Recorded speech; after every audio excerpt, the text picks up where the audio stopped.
Колеги, дуже приємно вас привітати сьогодні.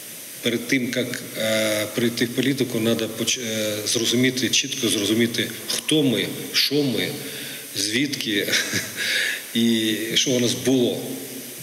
Ну так, простими словами вам кажу.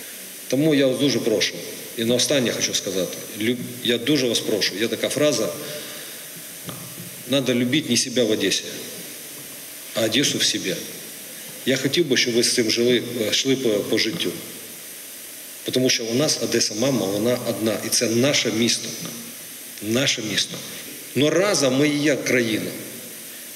Тому, будь ласка, за вами майбутнє. Ви наша молодь, ви наше майбутнє. І хотілося б, щоб це майбутнє було таким сильним, любили своє місто, працювали, об'єднались заради нашого міста, заради нашого процвітання. Дякую всім. Слава Україні!